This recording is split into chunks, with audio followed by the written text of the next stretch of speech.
Je suis à la frontière du Sénégal et de la Mauritanie. C'est moi, en train de traverser le fleuve Sénégal. Cet homme était mon guide, ou je l'ai pensé à ce moment-là. Mais je dois recommencer depuis le début. J'étais au Sénégal, à Saint-Louis, ou en Wolof, Ndar. En jadis temps, c'était un lieu de rencontre pour ceux qui s'embarquaient pour le Hajj.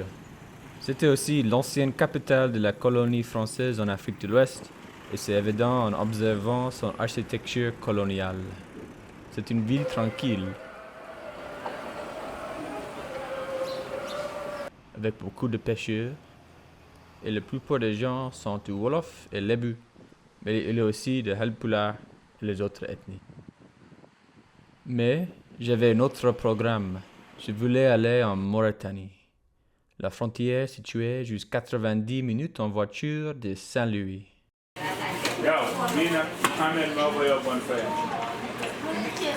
Depuis les États-Unis, chez moi, je voulais aller là-bas et j'ai des amis mauritaniens, Halpulaar, qui habitaient dans le sud de la Mauritanie. Il fallait que j'y aille. J'ai demandé au propriétaire de l'auberge comment se rendre en Mauritanie. Il m'a dit qu'il n'y a rien à voir en Mauritanie. Plutôt, il m'a conseillé d'aller au parc national des oiseaux du Djoudj. Mais je n'avais aucun intérêt pour les oiseaux. Après une discussion, il a arrangé un taxi pour m'emmener à la frontière à Rosso. Pendant le trajet, la chaleur a augmenté. C'était évident que j'étais au Sahel. J'ai pu sentir l'odeur du poisson, fumier et des produits chimiques. Mais j'ai tenu bon. Après avoir obtenu mon tampon de sortie dans mon passeport, j'ai marché jusqu'à la rive du fleuve, où l'on prend une pirogue pour aller de l'autre côté. Il y avait une foule énorme, me demandant d'échanger ma monnaie en Uguia, la monnaie de la Mauritanie. 30 personnes m'ont entouré, j'étais un peu stressé. Tout à coup, un homme est apparu, montrant son badge. « Nous avons une pirogue prête, venez par ici », il m'a dit. J'ai suivi, prêt à quitter cette foule gênante. Le trajet n'a duré que 3 minutes et j'ai commencé à avoir un mauvais pressentiment à propos de ce guide. Une fois arrivé en Mauritanie, je lui ai donné le prix standard de la course, environ 300 CFA. Il s'est renfrogné. « Mais c'est une pirogue privée !» a-t-il crié. Je l'ai ignoré et j'ai marché jusqu'à la douane. Il m'a suivi. Je me tenais devant le bureau. L'officier m'a dit « Il faut éviter les gares comme ça ». Mais il était trop tard. J'avais fait une erreur de débutant en choisissant son pirogue. Il ne voulait pas me laisser. Il a commencé à se mettre en scène devant notre garde qui était à la sortie. « Donnez-moi 5000 CFA pour le trajet privé », l'arnaqueur a dit. « Donnez-lui l'argent, c'est tout. » Je ne voulais pas créer de problème. Il semblait que les gardes n'étaient pas de mon côté. Alors, je lui ai donné de l'argent. Je me dirige vers la gare routière pour trouver un taxi pour aller à Nouakchott, la capitale de la Mauritanie.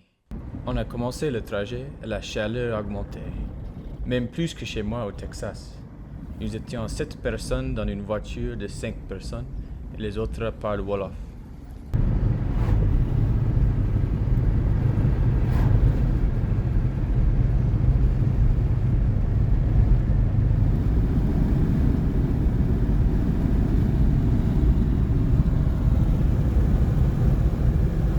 On a fait un arrêt à Tiguen. J'ai vu des mots blancs. C'est populaire de porter les boubous bleu ciel, comme ça. Le reste du trajet était juste les petits villages, des mosquées. Aussi, j'ai vu des chameaux. Finalement, je suis arrivé à Nouakchott et j'ai essayé de trouver un taxi. Mais quand le taxi a arrêté, le chauffeur demande un prix qui était 10 fois supérieur à ce que j'avais entendu. J'ai immédiatement refusé et je suis parti. Mais il m'a rappelé. C'est dans l'ancienne monnaie, il m'a informé. J'étais très perdu. Le nouvel Uguia perd un zéro par rapport à l'ancien. Il y a 2 monnaies, ancienne et nouvelle. En 2018, la Mauritanie a introduit une nouvelle monnaie, mais certains taxis se réfèrent encore au ancien prix. Alors, il n'était pas arnaqué. Enfin, je suis arrivé à l'auberge. J'ai eu un moment de repos. C'était un peu plus cher que j'avais voulu. 70 € la nuit. Après un café Touba, j'ai fait un peu de tourisme.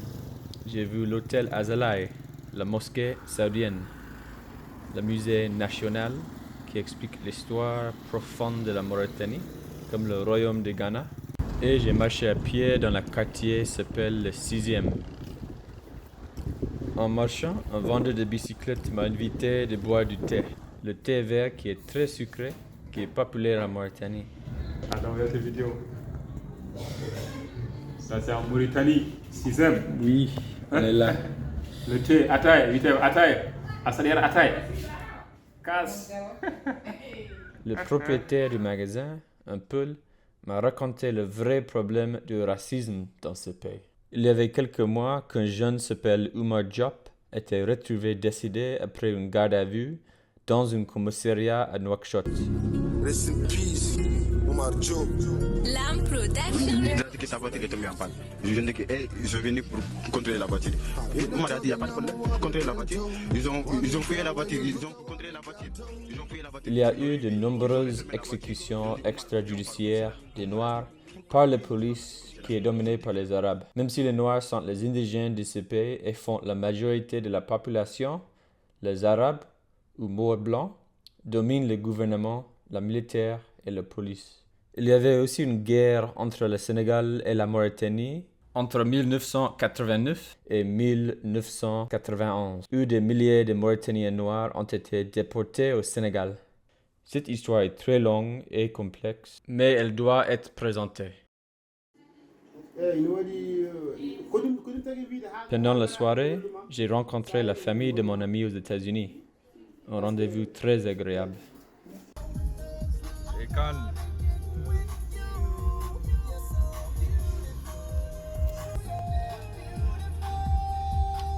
Ça s'appelle 6e. 6e. On s'est rendu à la plage pour voir le marché de pêche. Ça m'a rappelé les plages de Saint-Louis, avec aussi les bateaux typiques Wolof.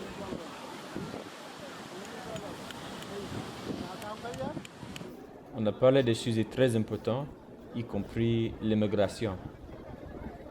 À cette époque, 2023, de nombreux Mauritaniens ont quitté le pays pour fuir le racisme et l'esclavage qui existent dans ce pays.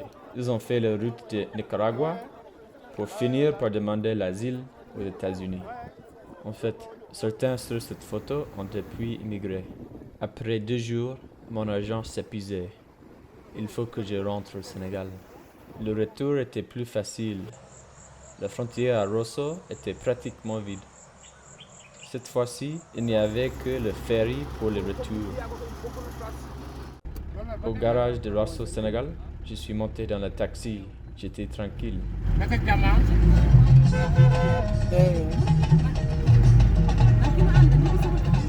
J'ai écouté la chante Mauride.